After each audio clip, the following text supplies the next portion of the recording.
the teacher asks a question, you put your hand up, you give them an answer, and they go, wrong, that's wrong. Thank you for agreeing to meet with me. I really appreciate you taking the time to come and chat with me about Kids Jiu-Jitsu and CLA and all of that stuff. Well, thank you for having me. I'm really excited. This should be fun. Yeah, absolutely. So first of all, how did you find my page? I follow pretty much anything I can find jiu-jitsu related. And I think it was actually sent to me by a colleague or a friend of mine who teaches at Jordan's gym. Yeah, he sent me one of the videos you made or something. And it just right away, I was like, oh, this is good content. This is really good. I got to follow this. Oh, thank you so much. Yeah, I've only recently decided to start this little journey of mine. I've been a teacher for 10 years. And I am a blue belt in Brazilian Jiu-Jitsu. So I've been training for 5 years, still blue, but love and life. And I just decided to go for it. I thought, I've started kids coaching at the gym. We use CLA a lot. And I just thought this is an opportunity to share developmental content that I think is a missing gap in kids Brazilian Jiu-Jitsu. So.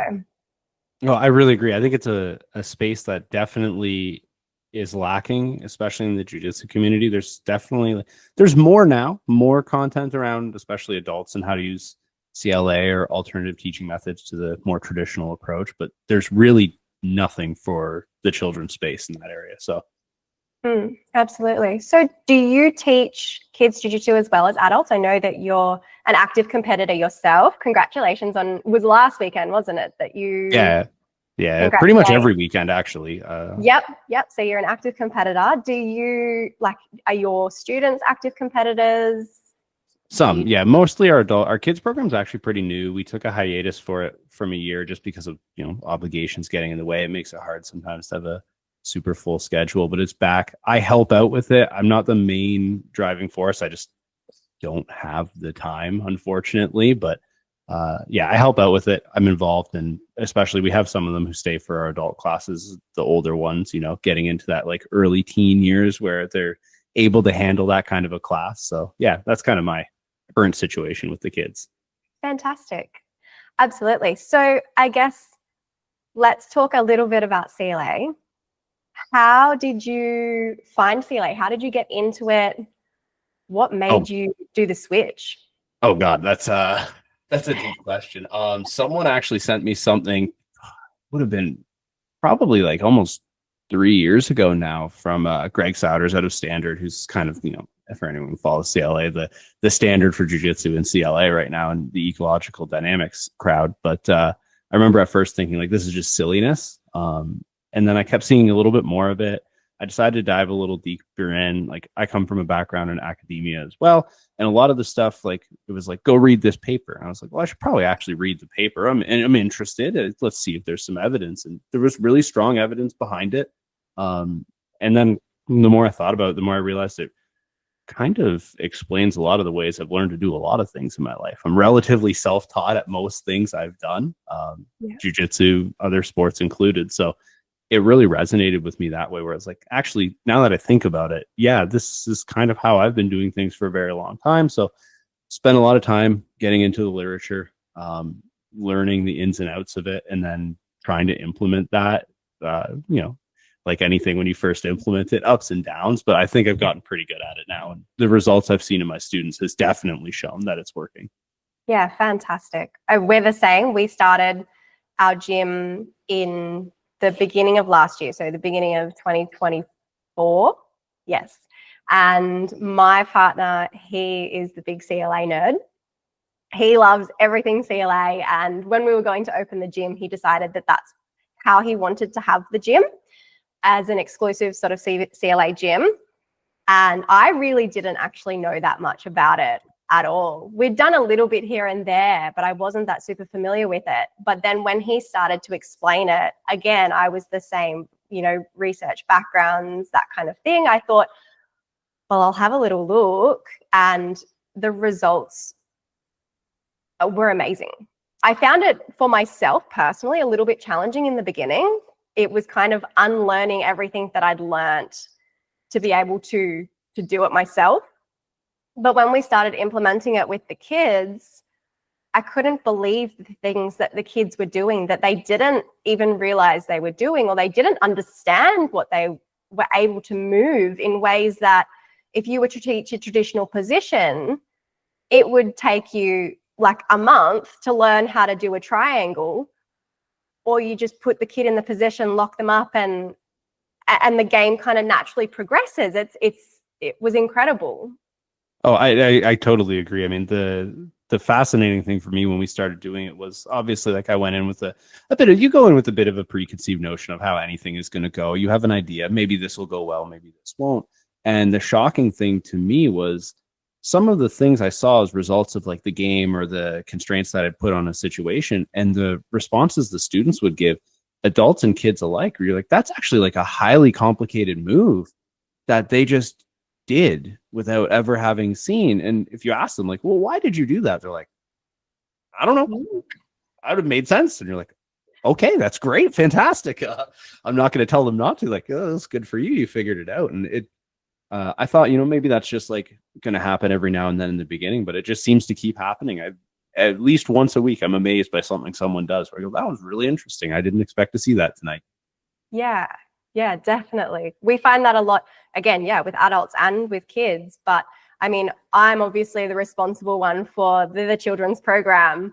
So my partner he guides sort of the CLA parts of things. And a lot of my role is the development side of things. So understanding, we know even as adults, when we get on the mats, some days you're having a bad day, or, what's that saying where it's like, sometimes you're the hammer, sometimes you're the nail. And that's so true for jiu-jitsu, because one day you're killing it and you're loving life. And then the next day you're like, why do I do this to myself? But so when we were seeing it with kids, I was noticing particularly, I mean, I have never taught children in like a traditional way. I've never taught them IP or anything like that.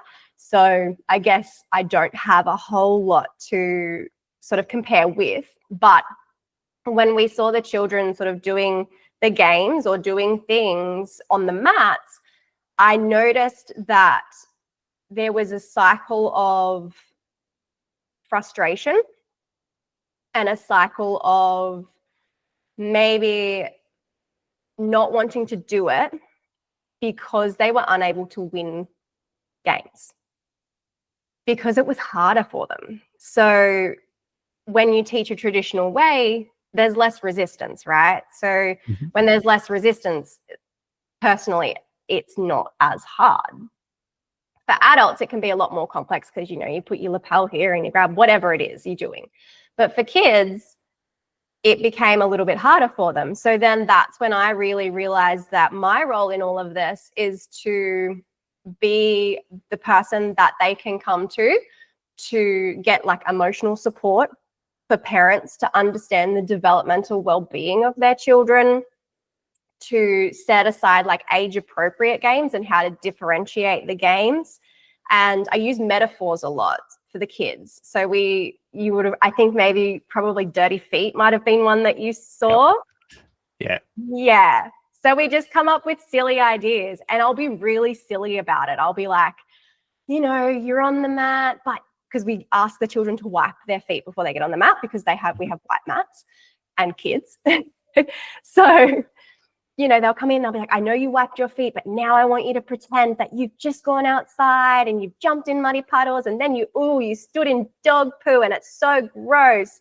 And now you want to put those really, really dirty feet all over your partner. And I just make it as silly as I can. And I think my role that has made a huge difference in our kids program, because it allows the games to be differentiated in a way that perhaps wouldn't have been as easily differentiated. No, I agree. I think like how you're saying, like you make it silly, you use silly language. I think that's super important with the children, especially like, obviously if we go in with a young, and it depends, like you said, by age group, the older kids can sometimes handle a little bit less silly, but especially with the younger ones, the sillier you can make it, the better. Because like I've noticed the same thing. If you give kids a game like, hey, we're going to do this. This is what I want both people to do. And one kid's losing a bunch. They get upset. Kids don't like losing. Adults don't like losing. I'm a really competitive person. I hate losing. It drives me crazy. But typically, as we get older and, a little more mature, we start to come to terms with the fact that, like, hey, this is for my betterment. Sometimes it's okay to lose. I'm not trying my best. I'm trying something new or trying to explore. So losing's not the end of the world. But for a 5 or 6-year-old, the losing hurts. And, anyone who's worked with kids knows that if a kid is winning every game, he's definitely going to let the other kid he's beating know, I'm beating you every time. I'm so good. You're so bad.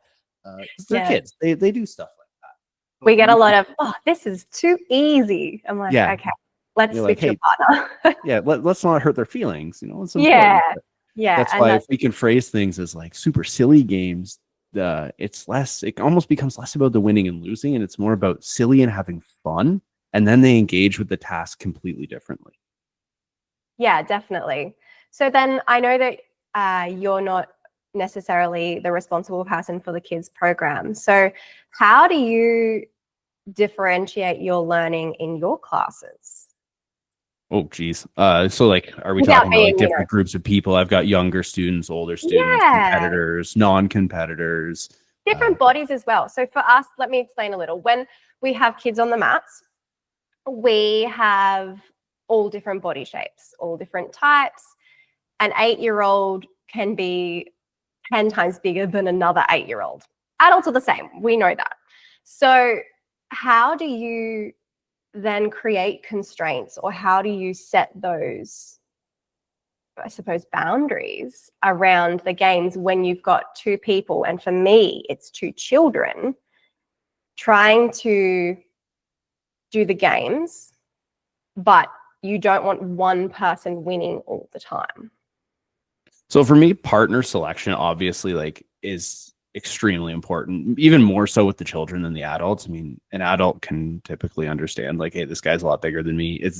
If we're doing, let's say, a game where we're playing from a bottom side control, like if you're 180 pounds and your partner's 300, you're probably about to have a very bad experience. The kids maybe necessarily don't internalize that the same way. So having appropriate partners for me is always my primary goal. We'll switch partners if we have to. So if a kid's having a bad day and they're losing a bunch, maybe I'll switch the partners around so that we're not going to change the task. But if I can put them with a partner where maybe they have a little more success, we can get that in there that way. And for some of especially in the adult class where we have a wide discrepancy in skills, sometimes I can even just change the game. So for, if it's a game where one partner is way less experienced than the other, I might make it harder for the more experienced player by just adding in an extra constraint. Like maybe hey, if it's in the gi, you're actually not allowed to grip his gi here. He's going to be allowed to grip yours, but just to make this more difficult for you, you're not allowed to grip his. I want to see if that changes the way this game plays out. And, we can scale that up or down based on what I want to see and what's happening. Yeah, lovely. Yeah, definitely. I think we've done a little bit of that. Again, my partner, Rafa, he's really responsible for we sort of split our classes. So we have a few different age groups. So we have a 2 to 3s class, which I run it because there's no one else that can possibly run that. I did early childhood for 10 years. It's easy for me. But again, the classes aren't necessarily CLA. It's very difficult because of their developmental age. They're not able to play with each other. They can only play alongside each other. So they recognize each other are there, but they can't play together. So when we set up games, there's only ever one task or one goal, and they're both trying to get something. But it does make it more challenging for that age group. But then as sort of we have the 2 to 3s, 4 to 5s, and 6 to 9, this particular age group, we have some children that are very active competitors, some children that just come once a week, some children that are struggling to be on the mat. There's a wide range of people, bodies, sizes, ages in that age group. We know a 6-year-old is very different to a 9-year-old in that age. So to be able to accommodate that, we try to split the class. So I will usually take the beginners or the white belts or the hobbyist children, the ones who need a little bit more support, and my partner will take the more advanced children or the competition children. And so when we do that, it does like limit, I suppose, some of the exposure that the beginner white belt children will have with the more advanced children. So we're kind of finding a balance between how do we create a balance of their exposure to higher belts where they are able to play games with them and learn from their experience in the way that they move, but not have them just be smashed, because no one likes to just be smashed for a whole session. And so I like your idea of just adding a few extra constraints, or maybe removing something in a way that means that they can work together, but not necessarily have to lose. Mm-hmm. And another option I've used with the kids in the past is something I stole from Josh McKinney. He has a really interesting jiu-jitsu podcast, but he calls it designated winner.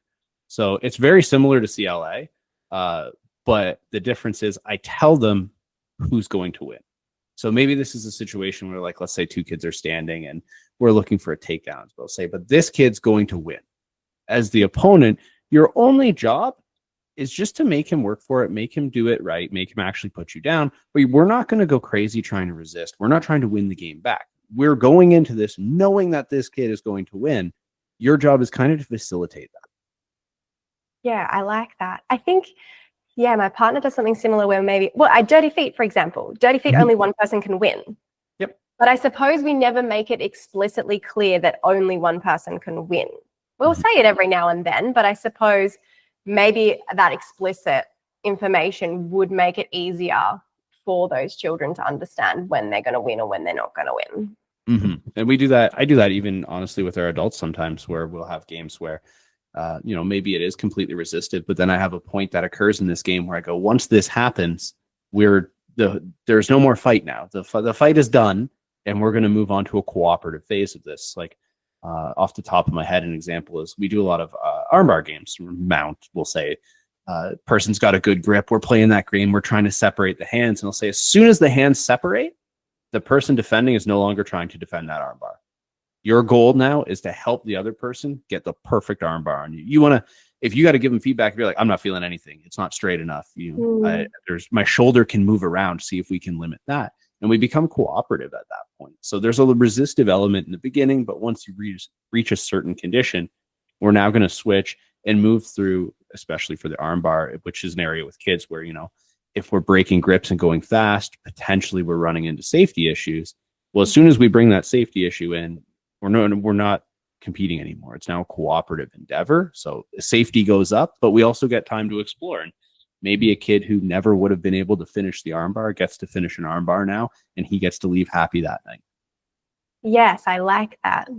So you're then still allowing them to kind of give that feedback, and that feedback is more or less explicit detail, but without it necessarily coming from your coach saying you need to move here, you need to do that, because then obviously that moves outside of the realm of our space and what we do.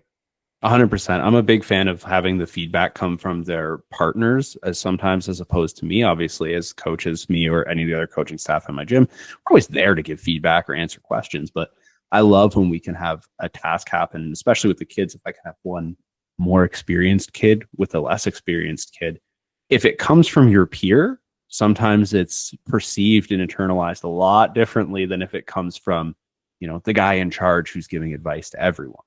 If they're like, the armbar situation, like, oh, you got to hold your grip a little bit tighter. Coming from the peer, sometimes they interact with that information a little differently. That's what they need. So I'm a big fan of having that communication through the kids. Yeah, I love that. So then I have a question for you. How do you develop hooks, and mainly hooks, with children, particularly in the age range of 6 to 9? 4 to 5s, we just accept. Developmentally, they're just unable, they don't have the core strength, they don't have the ability to have grips, if we're talking about no gi as well, but gi particularly.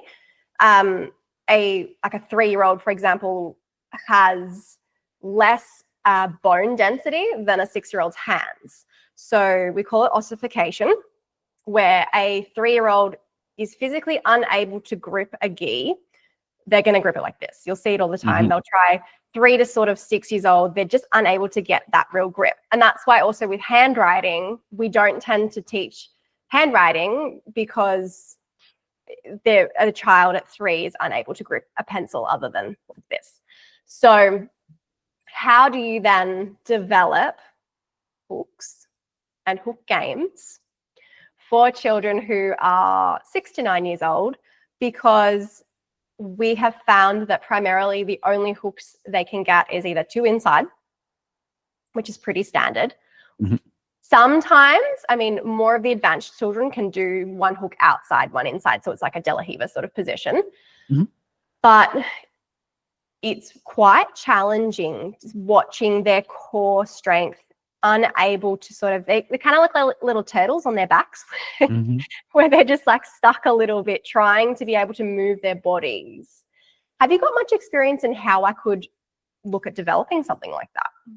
Yeah, I mean, I won't claim to be an expert, but obviously, like, as you know, teaching kids, the post is like the opposite to the hook. It's so much easier for kids to understand the post. For some reason, the idea of like my foot plants on you and now you don't get to come forward, I'm going to push you away. The push seems really intuitive for children, I want to say. I'm not a child psychologist. I'm not sure why, but the pull for some reason is really counterintuitive for a lot of people, even up through like early adolescence. I find it's much easier to get people posting really effectively than it is to get them hooking and pulling and controlling that way. So one of the things I like to do with kids is if I have a small class and I'm just playing around, if we have like some tape on the floor, I can make a circle or a hula hoop, and the top player, your only goal is just to stay in this circle. We're just trying to keep our feet in the circle. We don't want to step out.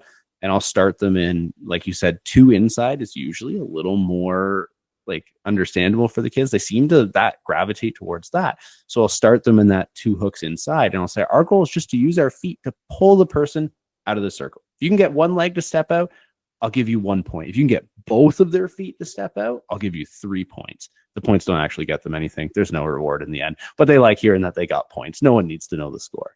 And then they love points. It's fantastic. But then, they start, like, at first, every kid does kind of the same thing. Where, like you said, they look like a turtle. They're almost just like wiggling side to side and not pulling. And I'll let that happen for a bit. And sometimes I can say, what we want to do is try and bring our knee all the way up to our chest. So what I do with some of the kids is I'll say, put your hands right in front of their chest. And with your hook that you've got, just bring your knee to your hand. You're going to try and play like patty cake with your knee. And then they start to get that idea of like the knee collapsing into the chest. Like you said, the core strength's not necessarily there. It's not a hard pull, but also their partner isn't necessarily the most core strength or balance yet either. So they do tend to move around and fall quite a bit. Anyone who's worked with young kids knows sometimes they fall without anyone pulling or pushing on them. They just fall down. So that's one of the games I like to do. Anything where we're playing hooks. And if we're using younger children, we want to use the language, we can always give it names like, we're trying to catch the fish. And how do we catch a fish? We use hooks. And then we explain that the hooks go on the inside of the legs and we can pull our fish in so that we catch it.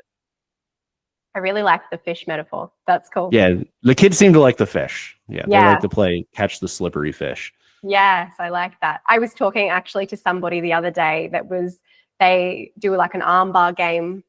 I think it's the same game that we do where, you're in the armbar position, but you're sitting up. And the idea is just to be sitting up. You don't want to extend the arm at all. But they talk about it as like going fishing. So when they get the submission, they're pulling the arm like you would when you're pulling in a fish on a fishing rod. Okay. And I was like, interesting. Okay, I actually quite like that. I haven't used it, but I went, oh yeah, I like that. That's interesting. Any way that we can use something, I think, that they understand or something that relates to their life or that they have a real world meaning to, I think that helps to understand the concepts a lot more. 100%. I'm a big metaphor guy, even with my adults. I know some of them are probably sick of it by now, but I'm always giving metaphors for things because jiu-jitsu is I don't want to use the word complicated, but it's very unintuitive for a lot of people, especially kids. If I say like put your feet behind someone's legs and use that to pull them towards you, that's a really strange task for a kid to do, especially if they're newer to jujitsu and they haven't engaged with it a lot. I mean, most kids spend most of their life being told not to touch other kids, especially at school. Like, hey, don't touch the other kids; it's their personal space. And now we're changing the paradigm, and now we know we have to touch this guy. Actually, we want to pull him really close to you. We want to move this guy around. At school, if you push someone, your teacher's going to say, "Don't push that kid." So, the more I can relate what we're doing to something that's comfortable and familiar with them, the more comfortable they're going to feel, and the more they're going to actually like relate to the task I'm giving them. Kids definitely, like, I find even the adults, if I, you tell someone who's never done jujitsu before, I'm sure we've all had this where someone comes into a class and they're paired with like a blue belt or something. The guy goes, "Oh yeah, you're just going to try to pass my guard from here."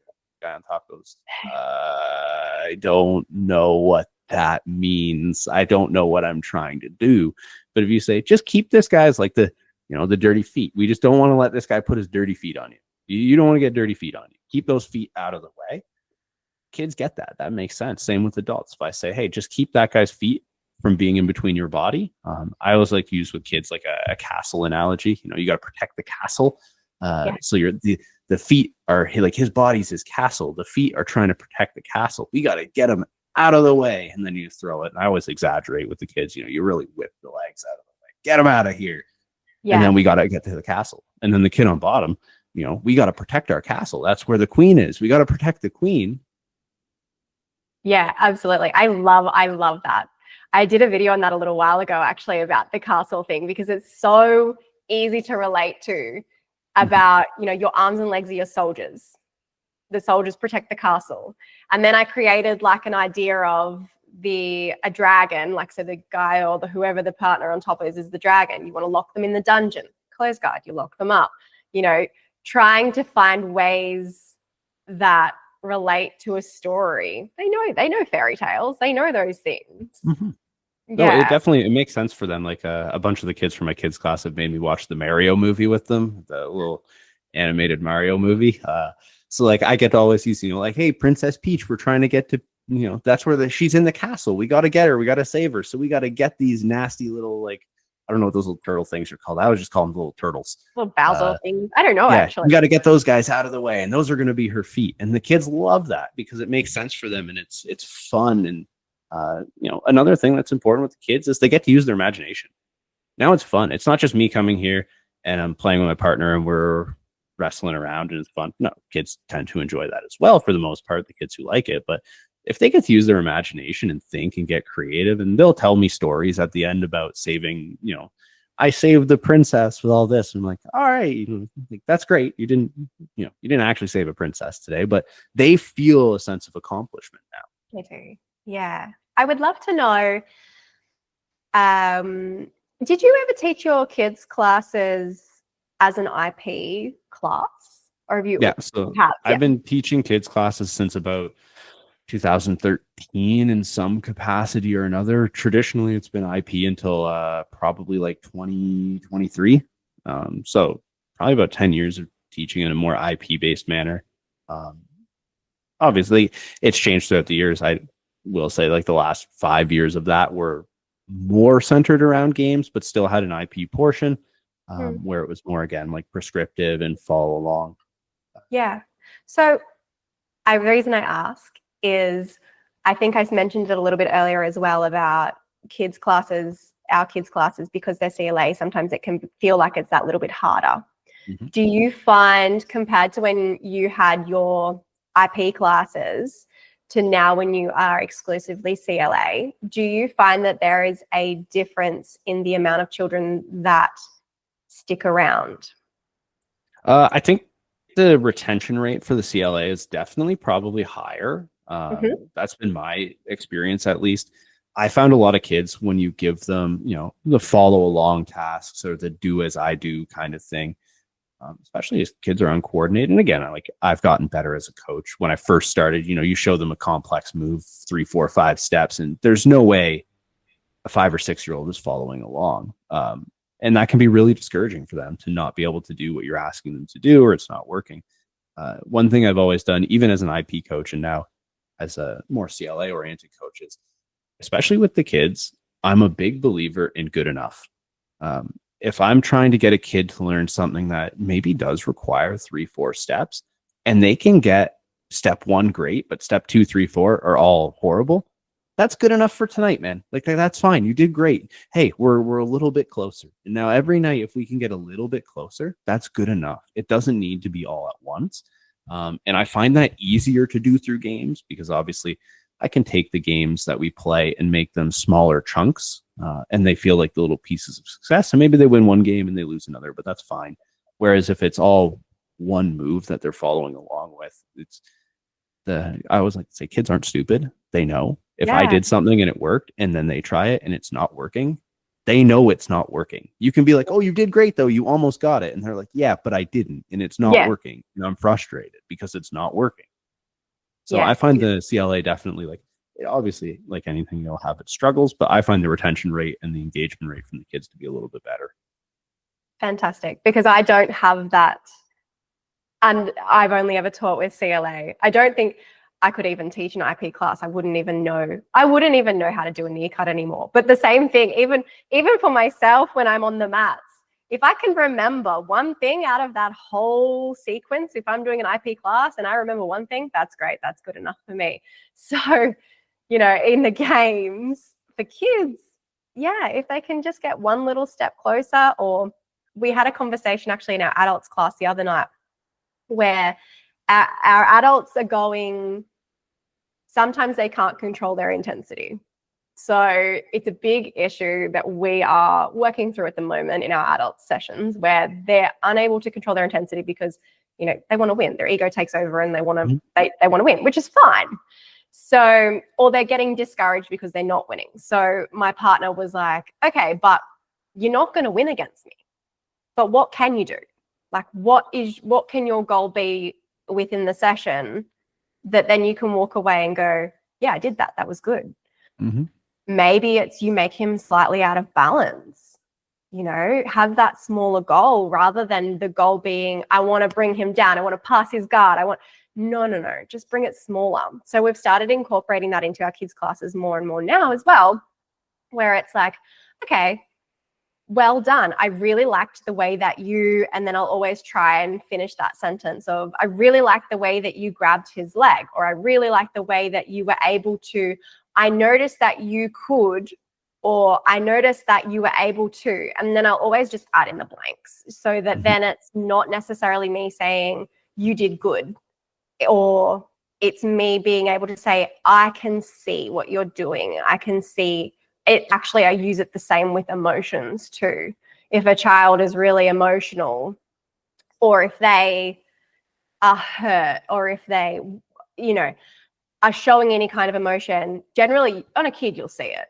They are either crying or they're scowling at you like they hate you or whatever it is. So rather than me going, oh, you're sad, I'll say like, your face is showing me that you might be feeling sad, because maybe it's not maybe that's not what they're feeling. Maybe they're crying, but they're really angry.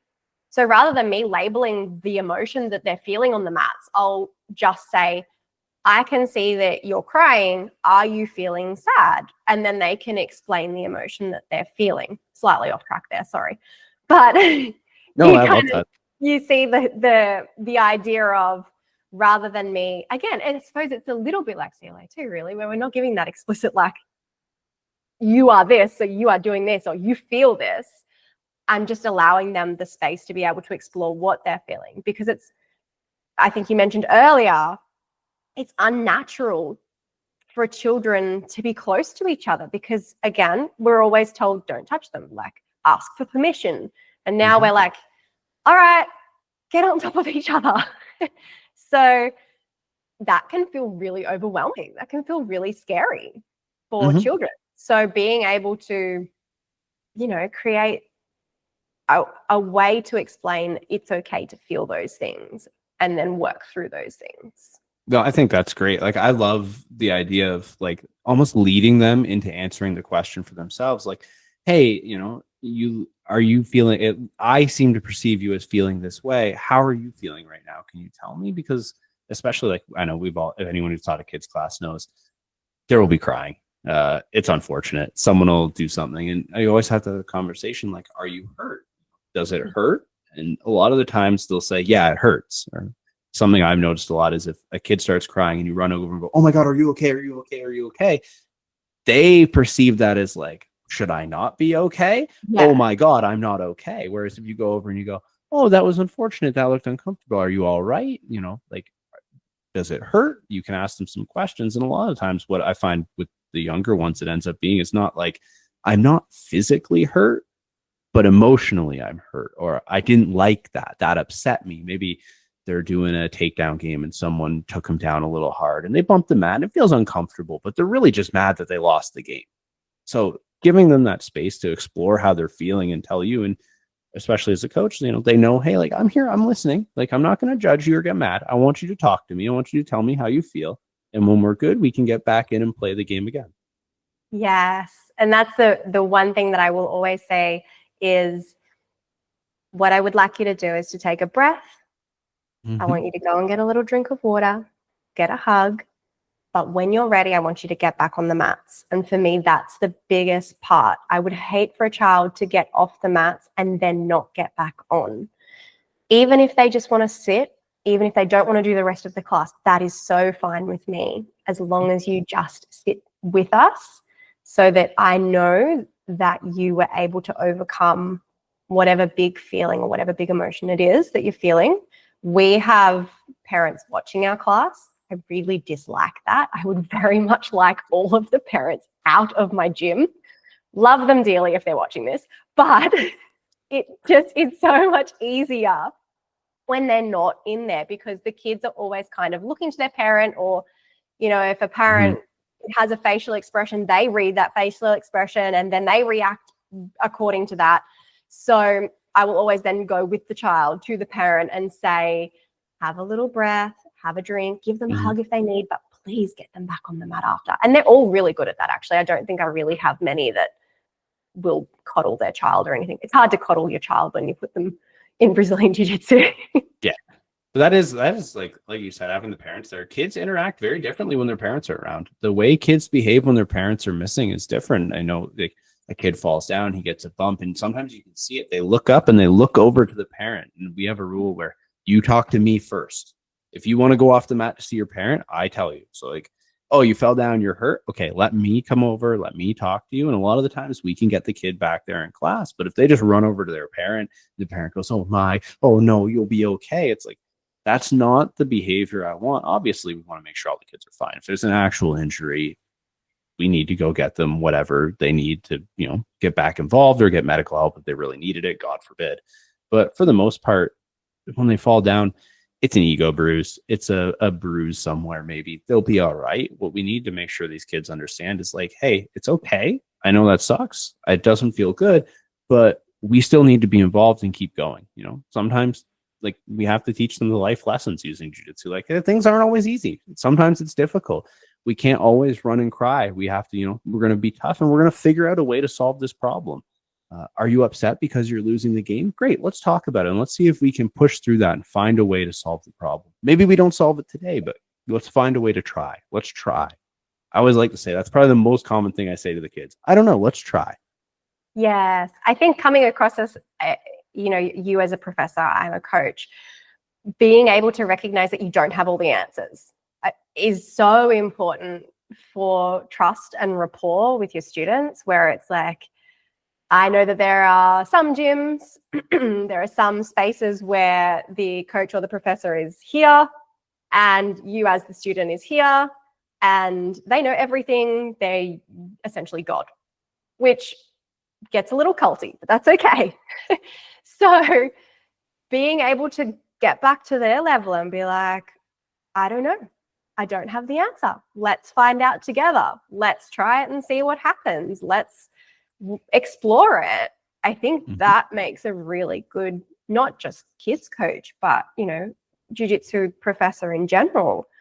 Coaching, I mean, even teaching, that's the essentials of teaching, is being able to recognize that you don't know everything, but how can we learn together? And with the adults or kids, like it's important for me, at least in the culture I'm trying to cultivate in my gym, is that, this is the gym.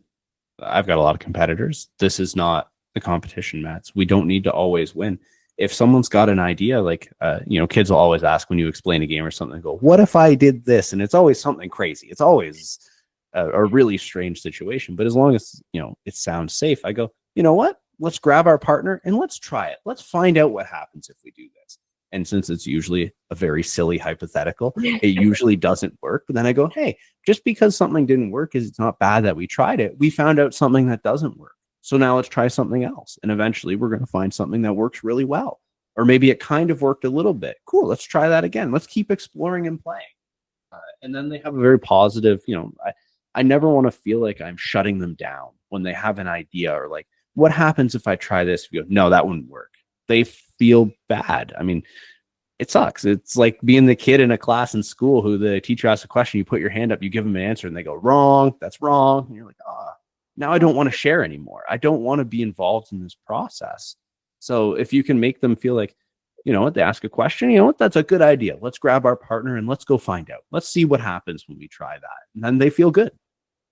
Yeah, I always like to make the connection between traditional schooling, where again, yeah, you're in the classroom and the answer is right or wrong, or they're literally giving you the information that you want and the information that you need to be successful. So similar to IP. And then you think to early childhood education. I'm not sure what it's like in Canada as much, but in Australia, everything is play-based. Everything is, you learn through role play, you learn through games, you learn through your experiences with your environment. And then I go, oh yeah, that is 100% CLA. So it makes sense that CLA works for kids because it's just adapting things to their environment, but providing them like an experience that allows them to naturally explore how they can move their bodies. 100%. And I think even for the adult side, this is something I've talked about a lot with some other people that I've in this space that I've talked to, is like, I've noticed my adults really prefer CLA classes. It's more fun. It's more engaging. And this is like a complete hypothetical. I have no scientific backing or research to prove this claim, but I think it's because it kind of reminds them what it was like to learn new skills as a kid. We're now in an environment where we're just playing and having fun and everyone's laughing and it's a good time. It's not serious. The consequences aren't crazy. No one's telling you you're right or wrong or making you feel bad if it doesn't work. And I think that's something that as we become adults, we kind of lose later in life. It all becomes around, well, it has to be right. If I'm learning it, it's got to be perfect, or I've got to do it this way. We go through a traditional, very IP-based school system where there's very clear right, wrong answers. And you don't want to be wrong because then you get a bad mark and your teacher yells at you or your parents yell at you, you fail a class, and it feels really bad. So I think like the whole CLA for adults really brings them back to that time when like, let's just explore and have fun. We're going to play. We're going to get better at this task, but let's do it in a way that's fun. Yeah, we did actually. I love that. We actually did an IP class at the beginning of the year because a lot of our students, a lot of our students came from other gyms because we are predominantly no-gi.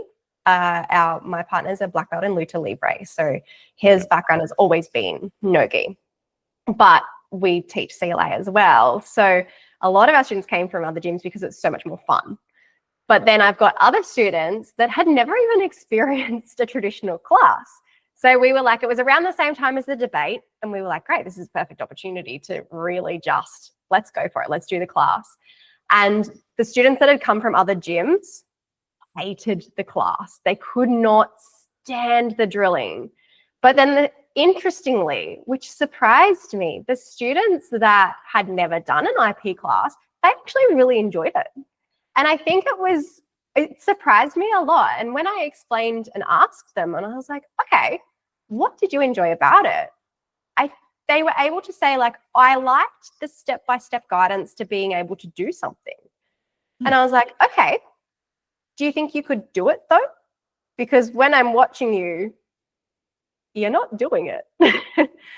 We did like I think it was a Torianda pass or something like that. It was ridiculous. But they thought because they were given the step-by-step instruction that it was clearer for them to do it, but they weren't doing it. So it's so interesting. Then when I explained to them, okay, well, let's actually film you doing it. And then they saw it and they were like, oh, I'm not doing it. I'm like, yeah, no, but that's okay. Again, that little thing where it's like, but you did really good.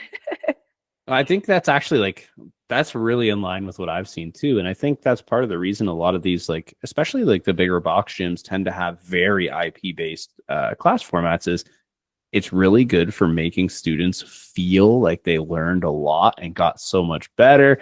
And they go home and they feel really good. Like, oh, look at all the cool moves I learned.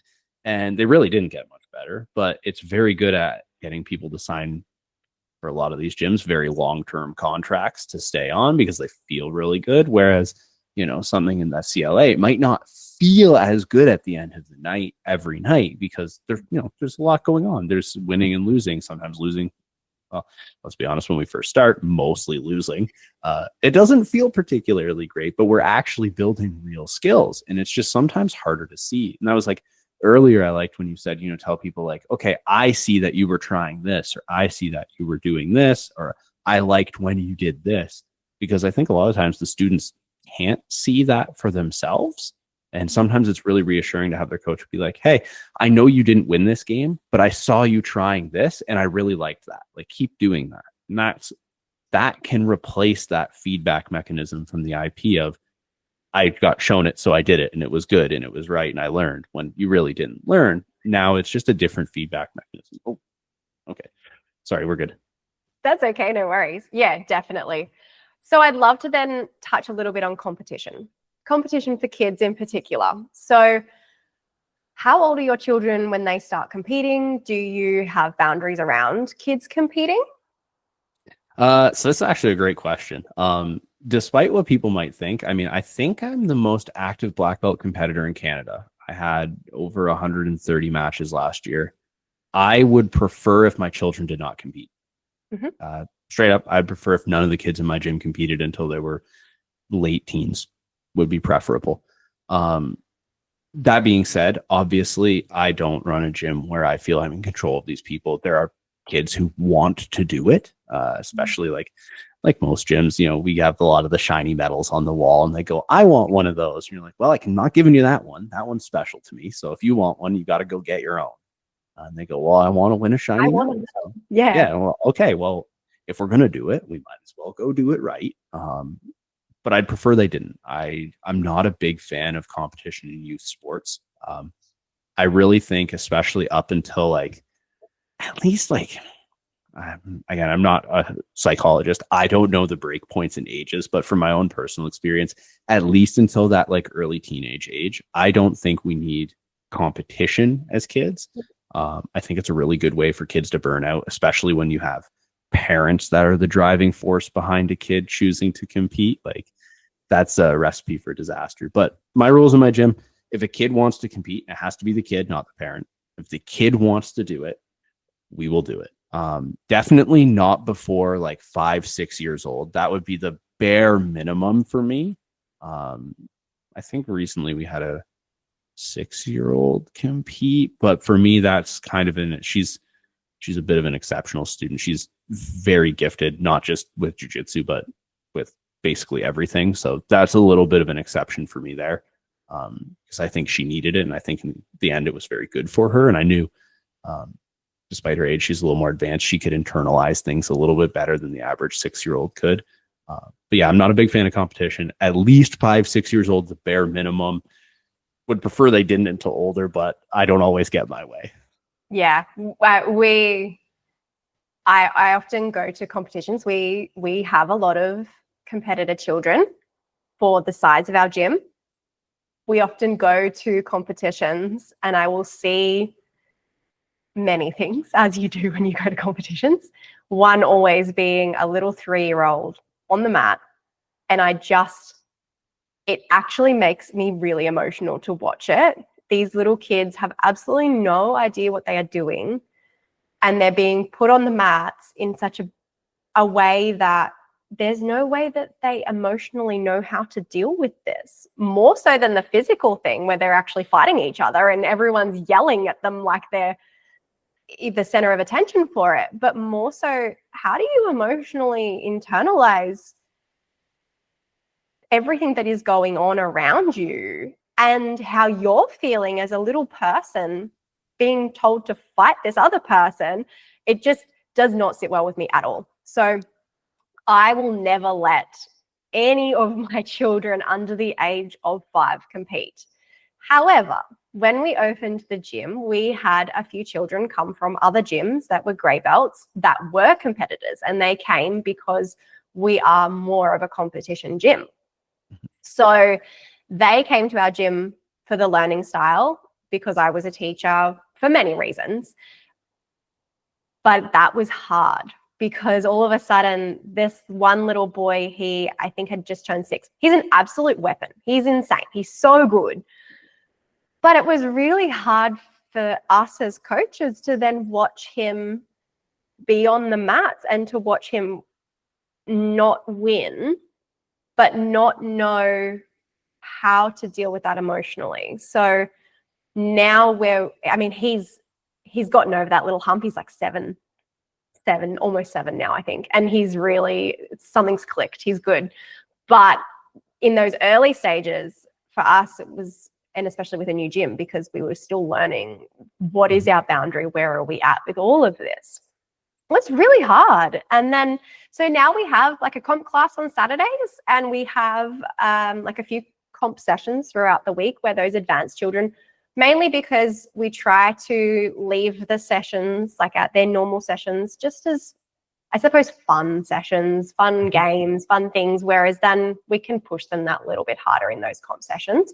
And a lot of them are between the ages of 6 to 12. We do have a few sort of 11, 12-year-olds as well, but we have children who will then ask and be like, I want to do a competition. Maybe it's like a younger sibling, or actually generally it is a younger sibling. Yep. And they want to compete. And I made a little girl cry the other day. I felt terrible because she wanted to compete. Her big brother competes all the time and she would be okay. But it was a grappling industries competition and the girls go against the boys. And I could go on a whole tangent about that, but I don't feel safe putting a young girl on the mats at the age of 8 when we already know then that testosterone is starting to get that little bit higher, but also they're very aware of winning and no one wants to lose to a girl. So they are going to go hard. And I had to say to her, look, I know that you really want to do this, but I don't want to put you in there and for you to get hurt or for you to feel like you couldn't do anything. For me as your coach, that would make me feel really sad because it would make me feel like I haven't looked after you in the way that I should look after you. So when I see other coaches from other gyms, even in our local area, chuck as many kids as they can into the comps because comps means numbers and numbers means medals. It's so disheartening to watch. You know, as a coach, you can only coach one person at a time. You've got 20 kids on the mats doing a comp and then there's no one to coach them and then they lose or whatever it is. That can make or break a kid. And emotionally, they're not ready for it yet. Yeah, I mean, like a lot of these kids, like I'm sure we've all seen it as coaches. There are definitely kids that come in and they express some interest in competing, but you can tell by just like an emotional maturity, their ability to process emotions that you're like, if they have a really bad experience, that might completely ruin this sport for this kid forever. And maybe more than this sport. I mean, I've seen kids that, maybe it ruins sport for them forever. They just don't want to compete at anything anymore because this was such a horrific experience for them. So like it's our job as coaches, if we're good coaches and we truly care about these kids, like sometimes I need to say, no, I need to protect you from that feeling until we're in a position where either A, I think you're going to be able to handle it a little bit better, or internalize it, deal with it, cope with it, or maybe we're, a little more skilled and it's less likely to happen, or, we're more likely to have success. And like you said, with some of those youth divisions, I'm a very vocal advocate about not combining male and female divisions, even for the children. I don't like it. Most of our kids' class is actually female, so I'm a little biased probably, but I don't like it. I don't think it's okay. Like you said, no boy wants to lose to a girl, and they make sure to let them know. And they're also not at an age where they're old enough to understand that, like, maybe you don't need to go that hard with this girl who's 30 pounds lighter than you. Maybe we don't need to behave like that. In the gym, the adults, most of the men, I mean, I guess that's debatable depending on the gym you go to, but for the most part, the men typically know that. But when you have 8, 9-year-olds, they don't understand these things yet. They just don't want to lose to a girl. I'm a little less upset with it when it's like the 4-year-old divisions, because there's less bifurcation of the two genders then. But once you start hitting that like 8, 9, 10-year-old, especially anything in the double digits where we've, puberty has started, the genders are starting to split. I know that might not be a socially acceptable opinion in these days, but I know. when it comes to the safety of my athlete, all I care about is safety. I care about the safety of these children, and whether it makes me sound, bigoted or not, I have to care. And if it's not a situation where I feel safe for my athlete, I have to have that uncomfortable conversation of, hey, I don't think this is best. Let's find, I was trying to say, like, I don't think this tournament or this particular division is the best fit for you. Let's wait a little bit and find something that's a better fit for you. So sometimes I can phrase it in a way where it's less on them and it's more, I like to say, like, I'm the giant shield for the team and the emotions. Anytime I have to phrase anything, like, I'll put all the blame on me. Always. I'll take all the blame for everything. Someone's been in for a month and they want to compete. I'm like, it's a little soon. I go, well, I don't think there's a tournament that's a good fit for you yet. Let's wait another month and see. I think there's one a little later that's going to be a better fit. It's my fault now, though. I don't think that's going to be a good fit. I really like that. I like the idea of them putting the blame back on you. Always. I think I do that naturally without even realizing. So when you've said it now, I'm like, oh yeah, I do tend to do that. I'll be like, oh yes, it's my fault that, even with the adults, it's my fault that the class is this time, or I'm sorry, I've done this. And I just take that as my role. I do it for my adult competitors all the time too. Like, let's say I have a student who goes out and they get armbarred and they're off and they're like, man, I don't know what went wrong. Like, I'm upset. And I go, don't worry, man. My fault. We haven't talked about that situation recently enough.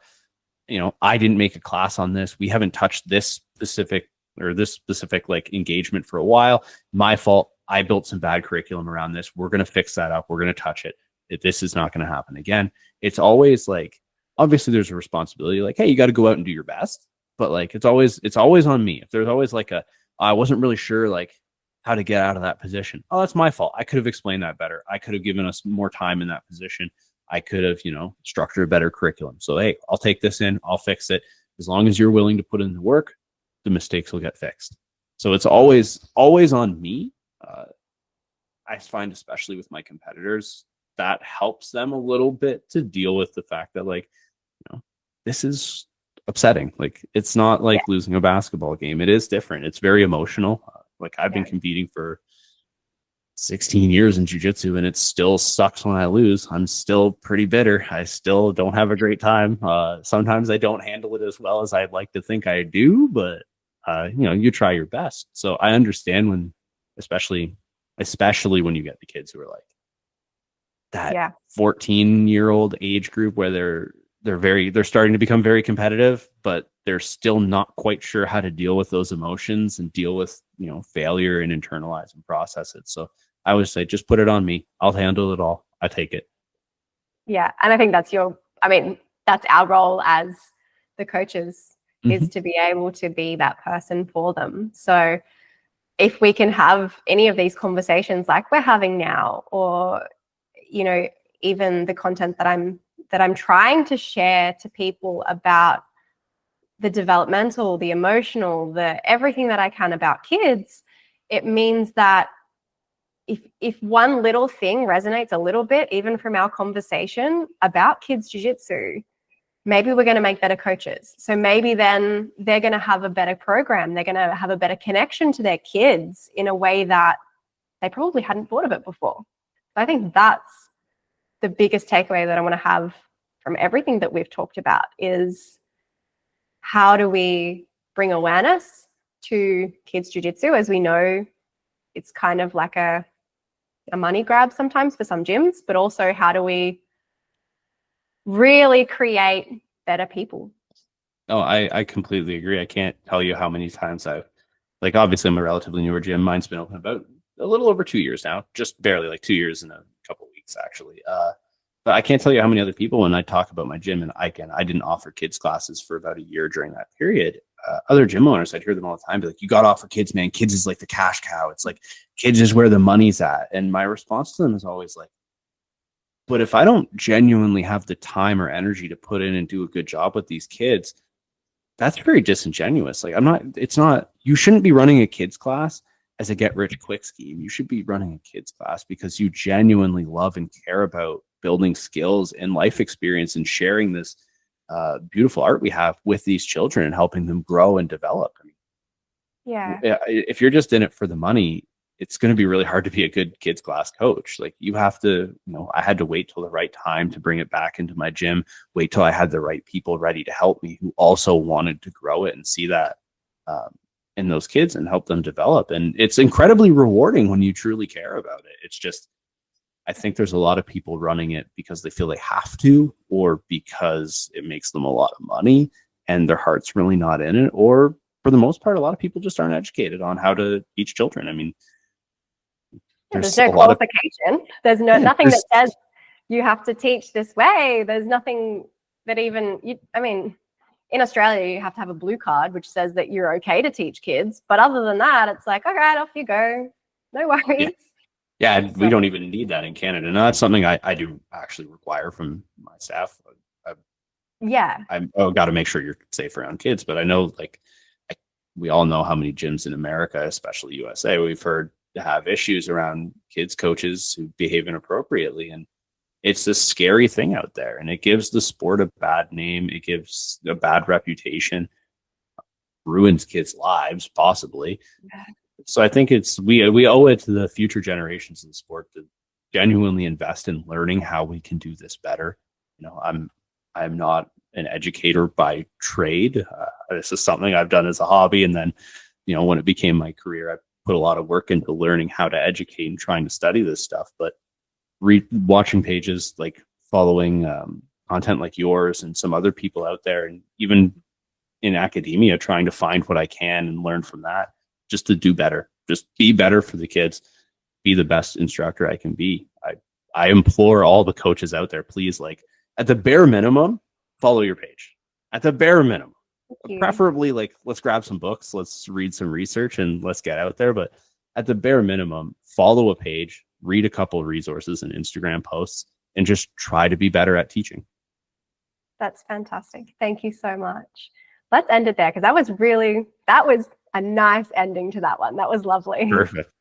No, perfect. I mean it too. I genuinely mean it. Like, your page is on the list of like 3 or 4 pages for my instructors. I have 2 that are on payroll, and then like 8 that are just like, they fill in here and there. But I've got 4 or 5 pages that I tell them, like, these are mandatory follows. Like, you are not teaching classes in my gym unless you follow this content and like genuinely engage with it. So, like, I appreciate you having me on here to talk, but like, you've helped me a lot more. So. Oh, I love that. Thank you so much.